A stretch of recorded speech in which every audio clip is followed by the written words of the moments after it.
Welcome back to Boca Raton Injury Law with Mike Grife. I'm Abby, and today I'm here with Mike Grife from the Grife Law Firm. Good to have you here, Mike.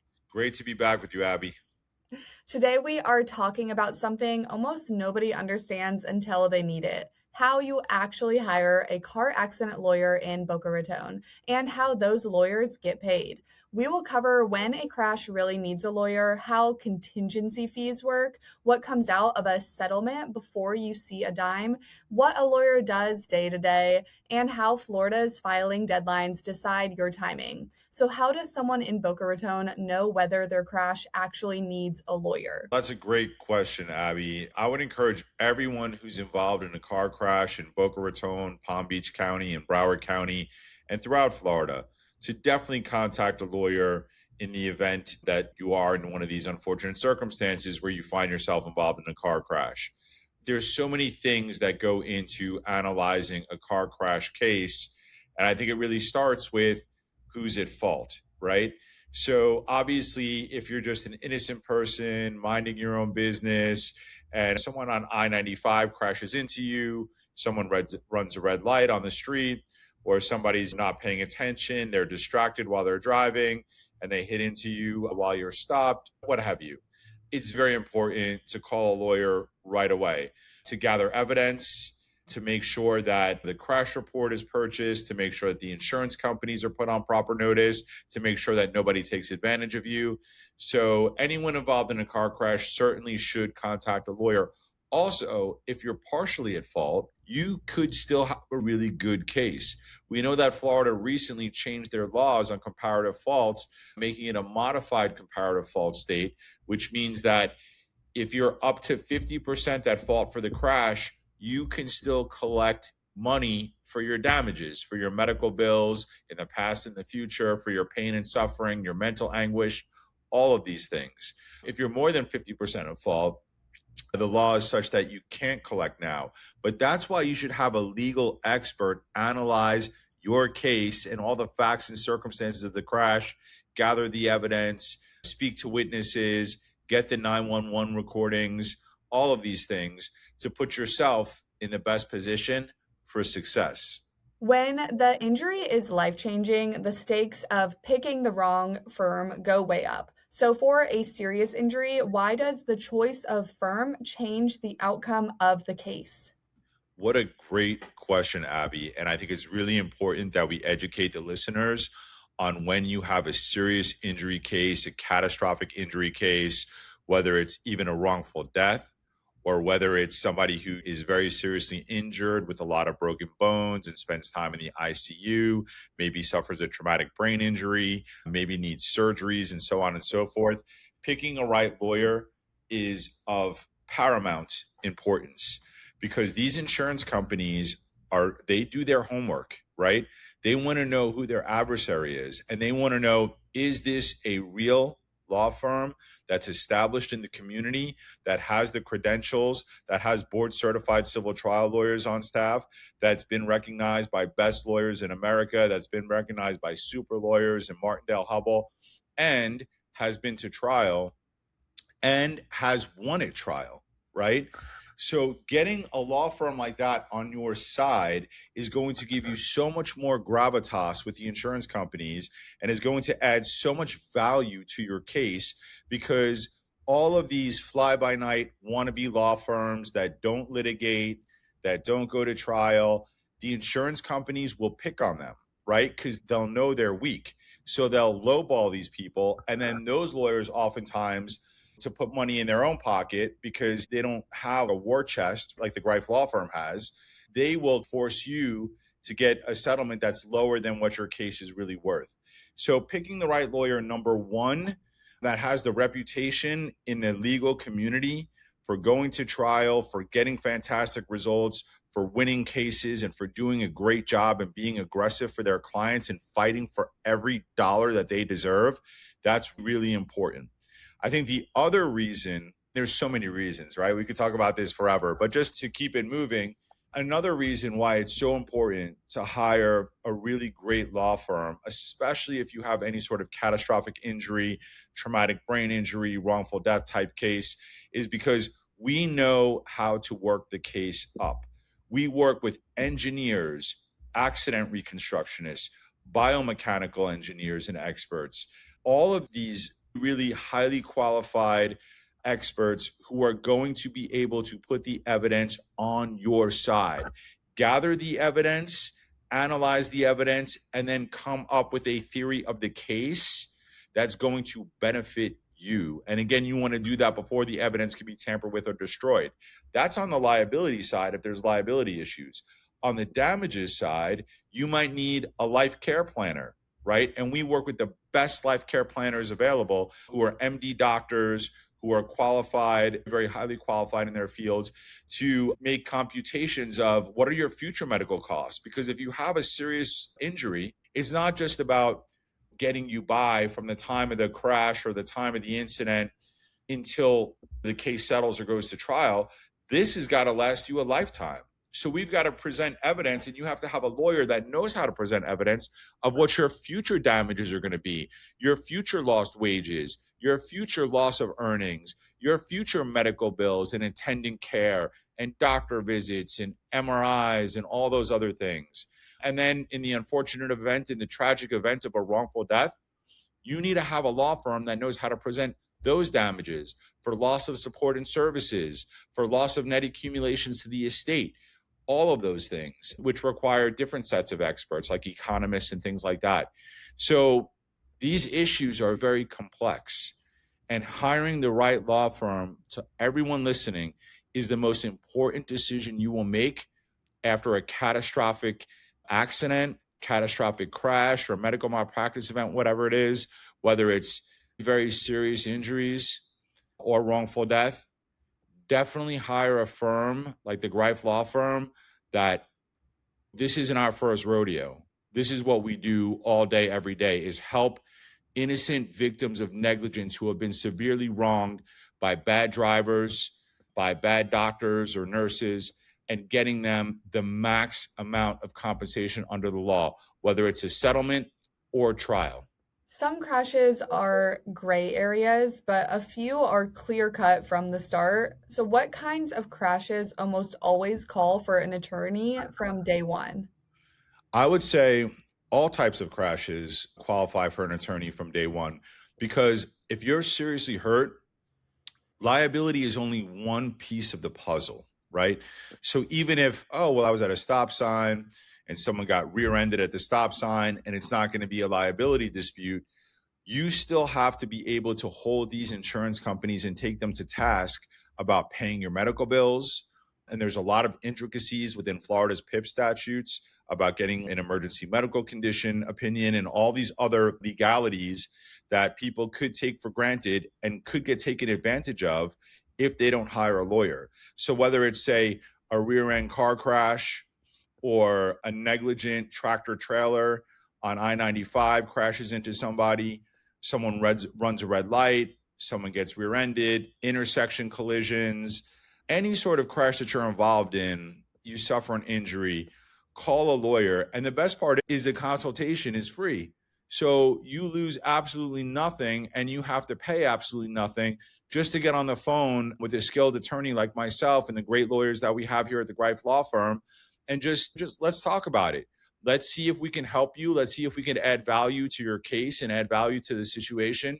And it's a totally free consultation. So why not? Yeah, that leads us into the next section because this is the part everyone is nervous to ask about. What does hiring one actually cost? So most people assume a lawyer means a big bill up front, but what does a contingency fee mean and how does it change what hiring a lawyer costs? Great question, Abby. So contingency fee is the most synergistic relationship that a lawyer and client can have. Okay, we are in this thing together. We are on the same team. And the best part is you don't get an invoice. You don't pay a retainer. You never cut me a check ever throughout the entire case. And if and only on a total contingency fee, never cut a check, never pay us a dime until we win your case. So that allows you, and the reason that's so important, Abby, okay, is it allows most people, like you said, they think, oh, I got to hire a lawyer. That's expensive. That's going to cost money. No, it's not. It's not until and unless we win your case. Now, understand these insurance companies for these negligent drivers, these at-fault drivers in car crashes, okay? And for these doctors and hospitals in medical malpractice cases, they have unlimited resources to go hire whatever lawyers they want, whatever experts they want, do any sort of investigation they want. You need to hire a law firm that's going to do the same for you. At the Grife Law Firm, we have unlimited resources. We have as talented a lawyers as you're going to find in the state. So put us to work for you on a contingency fee. We never send you a bill. We never send you an invoice, anything. And only if and when we win your case do we get paid. And because people want that real number, what percentage do Florida car accident lawyers typically take from a settlement? So the Florida bar prescribes these numbers, right? It's 1/3 if the case settles in pre-suit or pre-litigation, meaning if you hire us, we do an investigation, we gather all the evidence, we make sure all the medical bills are being paid, we set up all the insurance claims, we do all of this, and then we send a legal demand package out to the insurance company, we negotiate, we get their highest offer, and you as the client like the offer. I always provide my clients two numbers: the gross of what's being offered and a very good approximation of the net of what they're going to get in their pocket. There's never a situation at the Grife Law Firm where we promise to get the client all this money, and then as it turns out, they're getting like a different number. I'll always have two numbers for you, right? We're very transparent, and we always want our clients to be happy with their experience at the Grife Law Firm. It's why I founded this firm, is to make people happy with their experience with us. Basically, I give them the gross number of what they're offering, the net of what you get in your pocket after things like contingency fees and things like that. And then it's up to the client. And if they decide to settle the case in pre-suit, right, before we file a lawsuit, that's 1/3. Now, if we file a lawsuit, and that means, of course, that we're going to be going to court for you. It doesn't necessarily mean that you're going to be going to court yet, but that we're going to be going to court for you. We're going to be filing legal documents, doing discovery, conducting depositions, all these things, filing motions, doing hearings in front of the court. Then the fee goes to 40% if the liability is disputed in your car crash case. If they just admit liability and we just do damages, we stay at 1/3. But if liability is disputed at the time that they file what's called an answer to the complaint, which is a legal pleading, then it's 40%. And that justifies all the time, money, effort, and risk, because again, let's not forget that it's a privilege that we provide our clients with essentially a non-recourse loan in terms of the case costs, right? Because getting witness statements, getting the crash report in Florida car crash cases, all these things cost money. Filing a lawsuit costs about $450 approximately. Then you have to get a process server to serve it. Doing depositions, you need court reporters. Then all the experts that we talked about, engineers or doctors or something. And it's not in every case, but in a lot of cases you need those. So we front all those costs for our clients. And then if for whatever reason, it's totally like non-recourse. So no matter what happens with their case, we only get those costs back if we recover money for them. That's another reason why, because litigation is so expensive, we're fronting all the costs. So it goes from 1/3 in pre-lit to 40% in litigation. That is super informative. Thank you. And a settlement number is not the same as what lands in your pocket. So how do medical liens and the lawyer's fee both come out of the same settlement? Yeah, so that's exactly what I was referencing when I said there's going to be a gross number and a net number. Because what I tell my clients is don't focus on the gross number, focus on the net of what you're getting in your pocket. And I think it's so important that lawyers do this for their clients, that they say, hey, look, they're offering 100,000, 250,000, $500,000, whatever it is. That's all just like the pie in the sky number. But what does that mean for you, the client? What does it mean that you're going to get in your pocket? And then, Abby, as you very astutely pointed out, we're talking about you got to take the attorney's fees out of that. If there's any medical bills or liens, we want to make sure that insurance pays those to the fullest extent. And then any bills that aren't covered by insurance, we look to get those reduced. Same with medical liens, we look to get those reduced. The net number that I give my clients is after those reductions that we talked about. And hey, listen, this is what you're going to walk away with. Let's talk about that number. That's what we should focus on because that's what's important to you. And that's at the Grife Law Firm. What I've always trained every attorney and every paralegal and everyone who works here is be real with the clients. Let's focus on what the reason they hire us, right, is to get them compensation. So let's talk about what they're going to get in their pocket and keep them very well informed. And you've been talking about this a little bit over the last couple of questions, but if you want to answer it again in another concise way, the number everyone really cares about is the one at the bottom. So after the fee, liens, and costs, how do I actually know what I will take home? Here's the way it works. And this is why it's so transparent and it's really like a beautiful thing, right? So before anyone can get paid from any settlement, jury verdict, judgment in any car accident case, medical malpractice case, motorcycle or trucking accident case, we have to come up with a closing statement, which is a line by line itemization of how all the money is going to get distributed. So you're going to see this is the gross amount. These were the attorney's fees. These were the costs. These are the medical bills and liens. And then this is what you, the client, are going to get in your pocket. And again, I urge everyone out there who's retained any lawyer for any personal injury, car accident, or medical malpractice case, before you give your lawyer authority to settle, ask them, I understand what they're offering. What am I going to get? What am I going to get in my pocket? Have that knowledge and before you make such a big decision. So the way, Abby, that all of my clients are able to see what they're going to get and how the attorney's fees or medical bills, what have you, are taken out, it's all right there in the closing statement, dollar for dollar. So you get to see how everything's going to be distributed. And then you have to sign the closing statement. The client has to sign the closing statement before anyone can get paid, before any lawyer, doctor, or even them themselves, the client, can get the settlement funds. So it's all very transparent. It's all right there in black and white for them to see. And hopefully that they're very happy with the results and the numbers that they're getting. So that is the money side, how the fee works and what comes out before you see your net. Now let's talk about what you are actually buying, what a lawyer does between the day you hire them and the day you get paid. So from the client's chair, it can feel like nothing is happening for months. But what does a car accident lawyer actually do between the day I hire them and the day I get paid?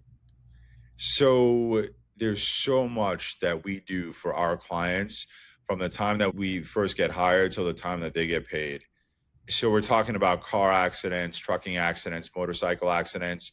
So the first thing that we're doing is we're gathering all the evidence, right? We want to make sure that we get preservation of evidence letters out to the insurance companies for your insurance, for the at-fault driver's insurance, to make sure all the vehicles to be inspected, photographed, 3D scanned. We're setting up all the claims with the insurance companies, right? A lot of times my clients need a rental vehicle. Let's get you in a rental vehicle. Let's make sure that you have wheels and you can get around. So we're setting up all the claims. We're making sure that if you've been to the emergency department or you've been to any sort of hospital or urgent care, that they're going to have your PIP claim number so that they could bill those insurance companies so that these bills can get paid to the fullest extent of the insurance that you provided. We're requesting the medical records. We're requesting the medical bills because this is crucial evidence on how we're going to prove the value of your case. We're getting the crash report. We're getting any witness statements if there are witnesses to the crash. So we're doing all of this just in the initial few weeks of getting your case set up and getting you through what I think some would say is probably the most difficult part of the process where, you know, through no fault of your own, you now don't have a car maybe because it's been totaled or it needs to be repaired. You're injured and you need medical treatment and things of that nature. So we're getting everything set up. We're getting you to very reputable, high-quality doctors if you need our assistance in terms of finding a doctor. So we're making sure that you get very great medical care with reputable doctors, and then making sure that those bills are getting paid expeditiously by any insurance company that's supposed to be paying it. And of course, we're taking care of all your day-to-day needs. And if you need a shoulder to cry on or whatever it is, we're here for you as things pop up. We're here to alleviate any burdens that you have so that you could get well, get healed, and start the process of recovery. So all of this is happening. And then when the time is right, it's typically around 6 to 8 months. It could be shorter, it could be longer. But when the time is right and you're approaching maximum medical improvement, or depending on what the policy limits are, there's all different factors that go into the timing of when we send a legal demand package out to the insurance companies, right? So a lot of these non-reputable firms, they're like mills, right? It's one size fits all, but we're custom, right? Coming to us, you pay the same fee, but coming to us is like getting a custom suit, right? We're not one size fits all. We want to customize our services to your case, your specifications, and what's best for you, the client, in your particular circumstance. So when the time is right in your case, we're going to send a legal demand package out to the at-fault insurance company and any other insurance company that can pay you benefits and inure benefits to you for the damages that you've suffered. We're negotiating with them. We're getting them to their highest offer. We're keeping you informed. And we're making sure that you, again, have the gross and the net approximately of what you're going to get. So all of that goes into just like the initial few weeks and then 6 to 8 months of your case. In the event that you like the settlement offer, we're settling that. We're negotiating the liens, the medical liens, we're negotiating the medical bills. We're coming up with this closing statement. We're making sure that the insurance company pays the settlement and that it goes into the IOTA account and everything like that, the trust account. So yeah, that's like the initial stuff. And then, of course, if we litigate, then that's a whole different door and a whole different pathway of we're filing a lawsuit, we're filing motions on your behalf, we're doing very aggressive discovery to put the law on your side and to uncover all the evidence that we need, whether it's through testimony, inspections of evidence, and hiring experts and things like that.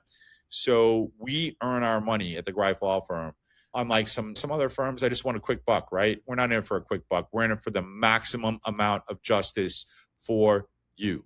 And people notice that tone shift the moment that a lawyer is on the file. How does having a lawyer change the way the insurance adjuster treats my claim? Yeah, so the insurance adjuster, a lot of times, is a wolf in sheep's clothing. Okay. If you don't hire a lawyer, they're going to try to be buddy up with you, try to be your best friend, try to get you to sign a release for pennies on the dollar of what your case is worth, right?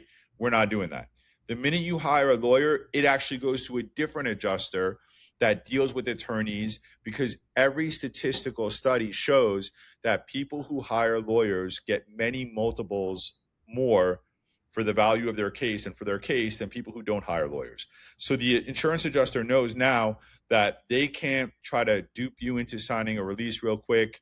They can't try to take advantage of you and get these recorded statements of you and get you to possibly say things that could hurt your case. Now you have a strong legal representation on your side to ensure that everything's being done for the max amount of benefit for you. And it's just a completely different paradigm when you hire a really great law firm and an aggressive law firm to represent you. The adjusters know that they can't play around. They have to take your case seriously, and that we're coming for them and we're gunning for them if they don't treat you the right way and pay you the full value of your case. And fault is rarely as obvious as people may think, and the evidence fades fast. So how does a lawyer investigate fault in a Boca Raton crash and build the evidence? Yeah, so that's a really astute point, because I've had many cases throughout my career where it seemed so obvious that the other side was at fault. And these insurance companies either A, deny fault, or B, try to assign some random and arbitrary percentage of fault to my client to say, hey, their damages should be reduced by 20%, 25%, which is nonsense. And I could tell you a story. Very early in my career, I had a client come to me after a lawyer told him I think his case was worth like $12,000 to $15,000. And he was like, what are you talking about? Like, I'm really badly hurt. $12,000 to $15,000. That doesn't even begin to scratch the surface of what my damages are worth. And as it turned out, he was in Boca Raton. I believe he was on Glades Road or maybe Yamato. And he was driving and he got hit in a hit and run crash. and there was a big tree on the side of the road. So he was in the right lane. Somebody came into his lane, crashed into his vehicle, and then he went into the tree. So it seemed pretty obvious, especially Abby, considering that in the crash report that was done by Palm Beach Sheriff's Office, because we were in West Boca Raton, and this is, again, like an independent law enforcement officer, in the crash report, it read, I saw debris in the road that was from two different vehicles, which one of them was my client and the other was the hit and run driver. And it was just very well documented and very obvious. So when I presented the legal demand package to the insurance company, they said, we're putting like 50% fault on your client. What are you talking about? They're like, he should have steered better. Even if this was a hit and run, he should have steered better and not hit into the tree on the side of the road. I was like, that's interesting. So I go and visit the scene thinking that this tree is going to be 10, 12 feet off the road. And that this is what their argument is. If I tell you that this tree was maybe a foot off the side of the road, okay? It was right on the side of the road. So I took all these pictures and documented everything and went back to the insurance company, and they still said, we don't care. We're going to put fault on him. It's ridiculous, right? So I filed a lawsuit. I moved for what's called summary judgment. Summary judgment means that there are no undisputed facts, and as a matter of law, one party is entitled to a judgment on an issue. So I moved for summary judgment on liability, basically saying that there's no credible evidence whatsoever. We all agree it was a hit and run crash. The tree was where it was, and there's no credible evidence to put any fault upon my client. So we get into the hearing, and obviously, like, we write very strong papers at the Grife Law Firm. We write very strong motions. So the judge, it was a very astute judge who's now retired in Palm Beach County. But we get into the hearing, and I start my pitch. I was like, hey, Judge, it's Mike Grife. I'm here on plaintiff's motion for summary judgment. He goes, stop. So, okay. He looks at the defense attorney. He goes, hey, it's a hit and run crash. He forced him into a tree. What's the problem? The defense attorney starts talking. He goes, stop. He looks at me and he says, Mr. Grife, if I grant your motion and this gets appealed, will you defend my order upon appeal? I said, of course I will, Judge. Summary judgment granted. And this case that my client was told was worth $15,000, I get $500,000. I get $500,000 for him, which was the policy limits. Okay. But I didn't stop there. I got him another $125,000 on an errors and omissions claim, which is a story for another day. But to your point, okay, you think a lot of times that it's obvious. Hey, this person ran a red light, especially in intersection crashes. They love to do this, right? You think it's obvious. Oh, this person ran a red light, or this person violated my right of way by making a left turn in front of me. And it's clear as day. These unscrupulous insurance companies will try to put fault upon you in almost every circumstance. So hire a great law firm like the Grife Law Firm to go to bat for you, to gather the evidence. And we like to be prepared for every eventuality, right? If they admit negligence, 100% negligence for the at-fault driver, hey, great. That's one less thing for us to concern ourselves with. But if they don't, then we're ready to back you up and win the case for you so that the defense is fully held responsible.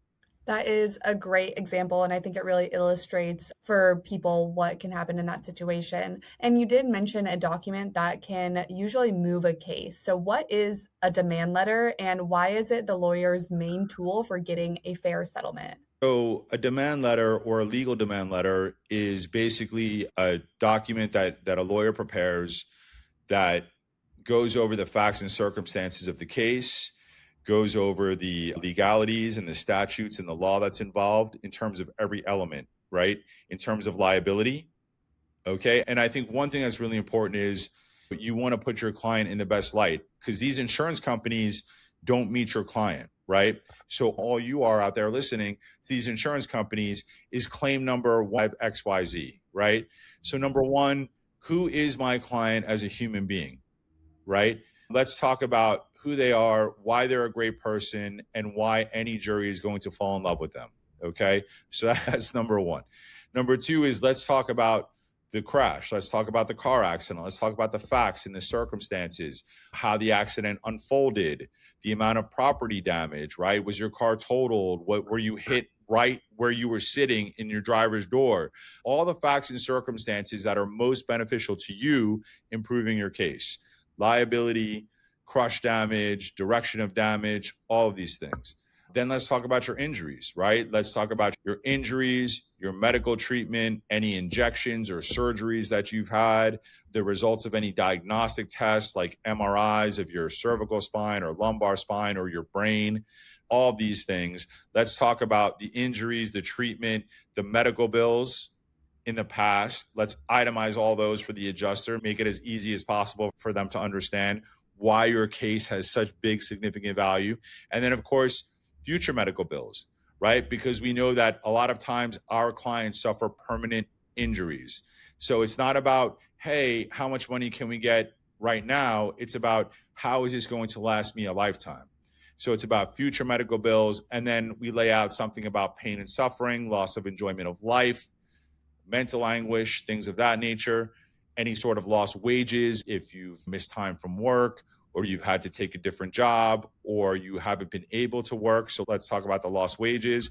So we go through exhaustive information about who our clients are, the facts and circumstances of the car accident, all of the injuries, the medical treatment, the medical bills, past and future, lost wages, pain and suffering. And then we're going to get to the demand, which is going to be more than justified and a very aggressive number for you to get the most amount of compensation possible for your injuries and your losses. And then we go from there. So this demand is really like, say you don't get a second chance to make a first impression. So this demand is like the first impression of your case to these insurance adjusters. And we want them to look at our legal demands that we send them and feel one thing: fear. Oh, wow, we better pay this case or we're going to get tuned up. So that's what we're doing, is we're like giving them a first impression of your case is, hey, you need to pay this thing. You need to pay this thing well, fully, fairly, full cup of justice, or we're coming for you. And that's why the legal demand package is so important. And that's why, Abby, you don't want to hire one of these fly-by-night wannabe mill firms. They're not going to put the sort of time, care, effort in presenting your case the way that we will. Insurers do not value every firm's case the same way, even with identical facts. So why does a firm's willingness to go to trial change how insurance? A firm's willingness to go to trial is everything, okay? Because these insurance companies know if you're willing to go to trial, you're going to put this thing in front of a jury and you're going to have the talent and skill to land a huge judgment that could be well in excess of their insured's policy limits, which then very well can open the doors to a bad faith claim. So when you have these fly-by-night mill firms that don't litigate, these kind of like wannabe law firms, these insurance companies know that. And they're going to say, hey, look, we're going to offer you some bargain basement stuff because we know there's not going to be any real repercussions, at least not from your firm. You might have to farm it out to a real firm, but we know there's not going to be any repercussions from your firm. And maybe you're going to want this money and this fee so bad that you're going to force your client to take a bad offer.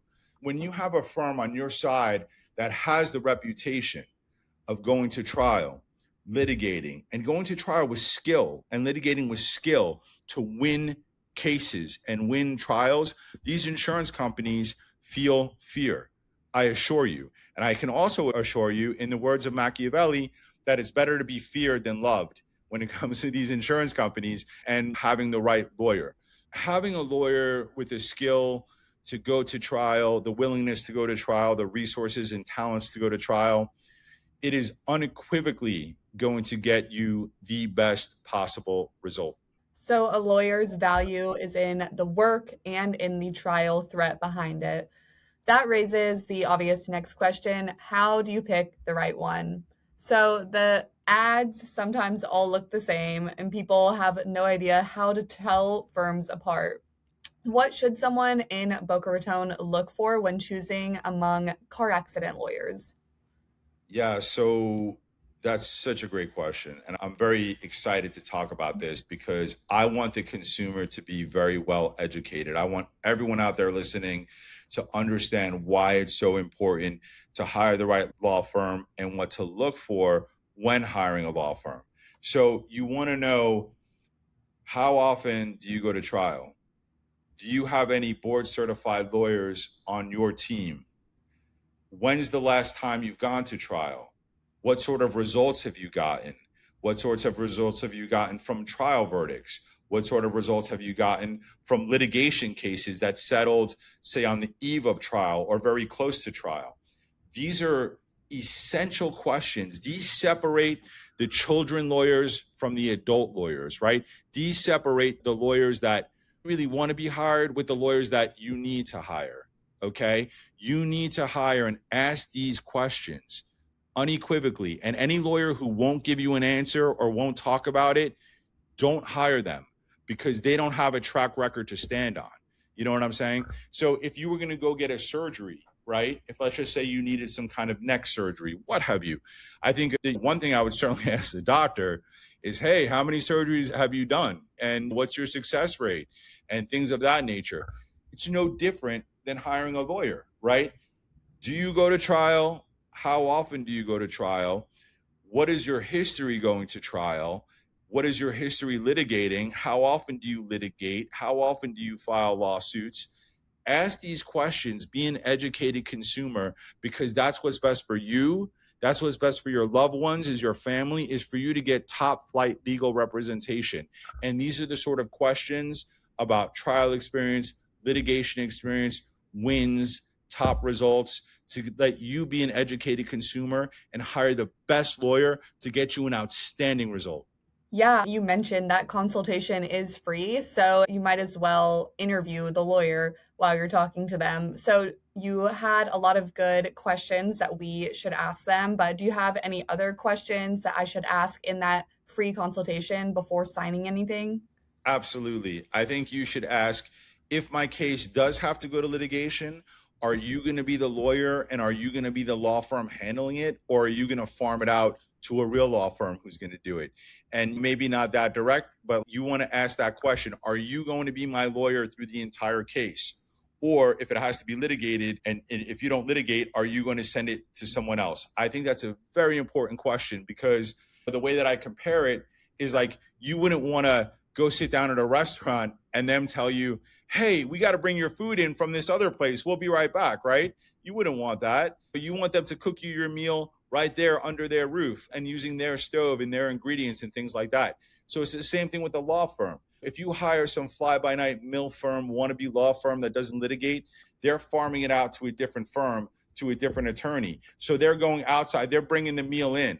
That's why it's so important to ask these sorts of things and make sure that you get a real deal, aggressive, respected, and talented lawyer. So that's another question. Are you going to handle my case the entire way, in addition to learning about their experience and so forth? And then people sign the fee agreement without reading the part that actually matters. So what is the fee agreement and what should I read carefully before signing? So the fee agreement is a contract. It's a legal contract. And basically, some people call it a retainer, some people call it a fee agreement. It's a contingency fee legal contract. And basically what you're doing is you're authorizing this lawyer, you're hiring this lawyer and this law firm to represent you for your case, for your car accident case, your medical malpractice case, what have you. So in there, it's going to have the terms of the representation. It's going to have all of the fees, and it's going to have maybe some non-monetary clauses and things like that about case costs, about the authority that you give the lawyer to negotiate for you and things of this nature. So you want to read it carefully. If you have any questions or concerns, then ask the lawyer and ask the law firm, and they should very kindly explain it to you. And I think that kind of like dovetails with something I would add to my prior answer of what questions should you ask your lawyer. I think another question you should ask your lawyer is, what sort of access am I going to have to you, right? I understand that paralegals are going to handle the day-to-day operations of the case, but if I have a legal question, or if I would feel more comfortable at some point speaking to my lawyer, are you going to get on the phone with me? Am I going to have your cell phone number? So I think, because one thing that we really pride ourselves on is availability to our clients, right? So we like to be available, and the lawyers too. The paralegals out here are amazing. We have all amazing paralegals, and they do such a good job of keeping our clients informed and happy, and they provide very skillful services. But sometimes our clients are like, hey, I want to speak to Mike Grife. I want to speak to Pat Knight. I want to speak to Ari Robinson, one of the other lawyers here. right? And then we'll get on the phone with them and we will answer their questions and concerns. And we take a lot of pride in providing not only very aggressive legal services, but caring legal services for our clients. So I think I would just add that to the other one. But yeah, in terms of the contract, it's a contingency fee legal agreement, and it's going to have the financial information, the terms of the representation, and so on and so forth. So read it over and ask any questions you'd like. Most people wait, and waiting almost always costs them. So, how soon after a Boca Raton crash should I talk to a lawyer? Talk to a lawyer right away, because again, you want to put the law on your side ASAP, right? So talk to your lawyer so that the lawyer can start gathering evidence. The lawyer can make sure that no insurance company starts trying to take advantage of you, or these insurance companies are sending their investigators out and gathering all the evidence and then may destroy it or may try to keep it from you, and it becomes a whole like legal gymnastics. So just like all the other driver is going to have an insurance company and an investigative team on their side. So get one for yourself. It's common sense, right? It's self-respect.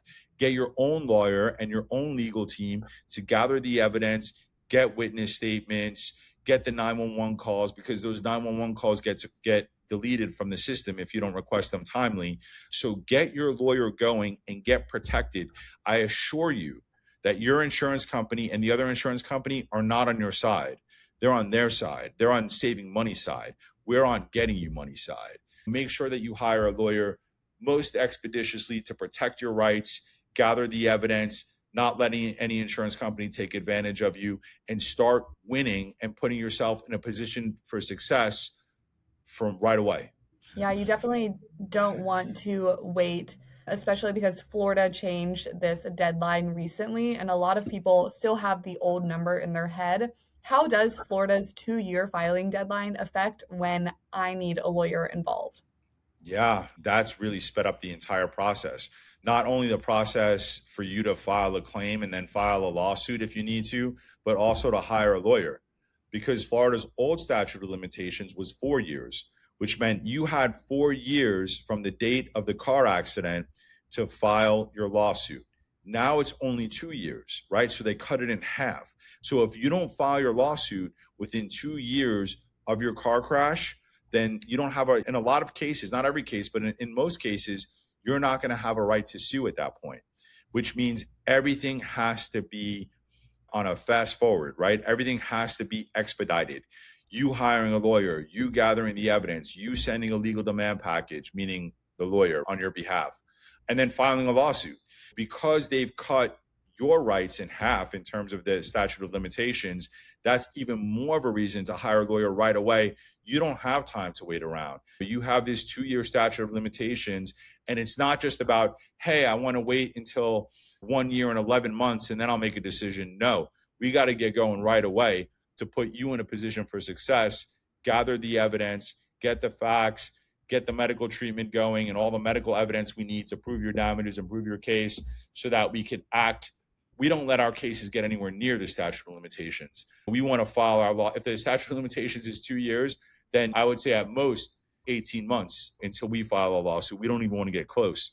So hire a lawyer even not quicker so that we could gather the evidence, get everything, and put you in a position for success.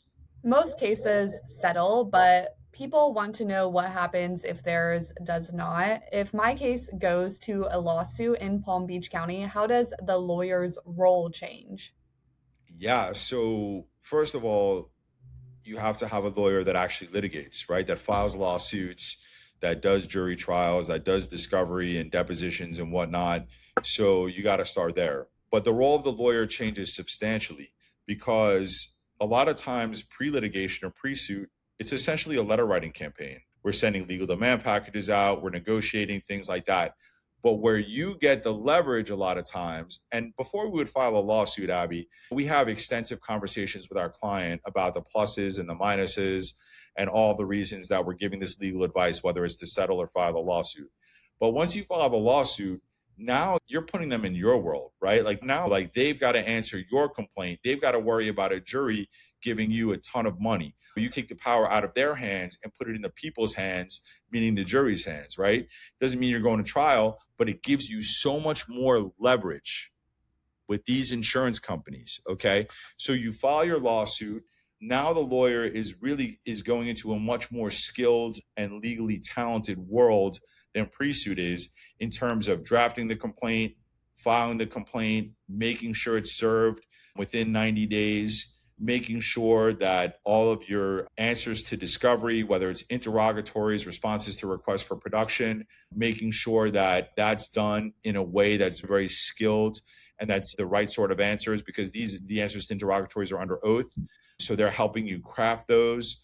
The lawyer is filing any motions that need to happen if the defendant isn't answering discovery or not giving you proper discovery responses. We're filing motions to compel. We're going in front of the judge. We're taking depositions, which is like recorded testimony of any at-fault drivers or any witnesses and things like that. And you're going to be deposed, right?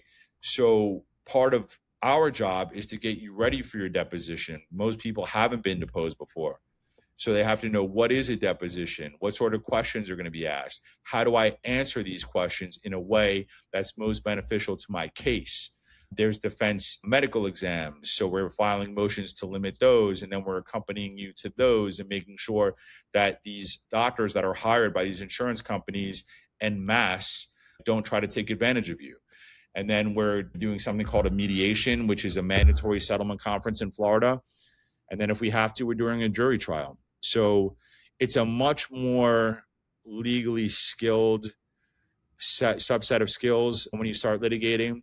And we're putting the law on your side and making sure at all times that you're acting in a way that's going to get you the best outcome to your case. Clients often think that it's the lawyer's call alone, but it's not. So, how does a lawyer decide whether to push my case to trial or settle it? So, I think there's a few different elements to that answer. The first element is, are we going to litigate or settle on pre-suit? And I think that's an analysis of what's being offered, how much can I get in my pocket now, meaning the client, right? How much can the client get in their pocket? What does litigation look like in terms of expense and time, right? Because time is money. So if I can get a certain amount of money now or a certain amount of money after 6, 12, or 18 months of litigation, it's got to be worth the client's while. So these are all factors that we talk to the client about in terms of before we even file a lawsuit. But once we file the lawsuit, then it's the same algorithm, but we're closer to trial now, right? How much is being offered? What can we put in our client's pocket?